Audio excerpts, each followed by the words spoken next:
একমাত্র মন্ত্রী যিনি দপ্তরে ভালো কাজ করেছেন, এটা রাজ্যবাসী বলছে। তো ভালো কাজ করার রিওয়ার্ড দিয়েছেন।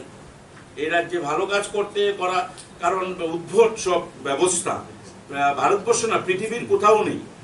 27খানা দপ্তরে হচ্ছে মুখ্যমন্ত্রীর হাতে আজকে 1.5 বছর। 27খানা।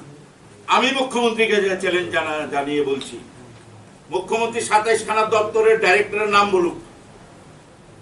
প্রত্যেকটা দপ্তরে তো একজন ডাইরেক্টর আছেন। তো মুখ্যমন্ত্রী 27খানা দপ্তরের ডাইরেক্টরের নাম বলতে পারবেন কিনা জিজ্ঞেস করবেন। 27খানা দপ্তরের নিয়ে উনি বৈঠক করেছেন কিনা জিজ্ঞেস করবেন। 27খানা দপ্তর আবার থাকে ভূভারতে কেন, পৃথিবীর কোথাও আছে? এটা আয়ারাম গায়ারাম সরকার। এই রাজ্যের মানুষকে ওরা রিফিউজি পেয়েছে, মনে করছে এখানকার মানুষ সচেতন না, আমি যা খুশি করব। 12 জন মন্ত্রী, সেটাই কম হয় আমাদের রাজ্যে। 12 জন মন্ত্রী এতগুলো দপ্তর, 50-55টা দপ্তর চালাতে পারে না। 12 জনের জায়গায় 9 জন মন্ত্রী, তারপরে আরো একজনকে সরিয়ে দিল, এখন 8 জনের মন্ত্রী। 8 জন মন্ত্রী মন্ত্রিসভা চলছে। আজকে রাজ্যের মানুষ সাইলেন্ট।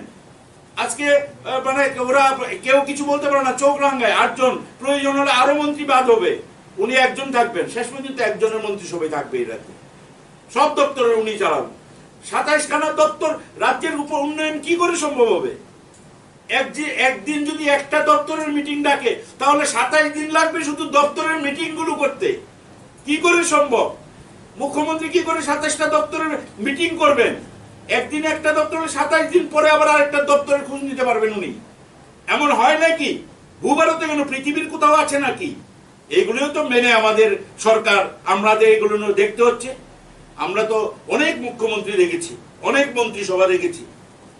8 জনের মধ্যে এসসি প্রতিনিধি নেই, মাইনরিটি প্রতিনিধি নেই, সঠিকভাবে কোনো কিছু চলছে না। আর সমস্ত ব্যবস্থাকে ভুল বুঝাচ্ছে মানুষকে। বেসরকারীকরণের নামে যথেচ্ছাচার হচ্ছে। শিক্ষা ব্যবস্থা তো একদম শেষ করে দিয়েছে।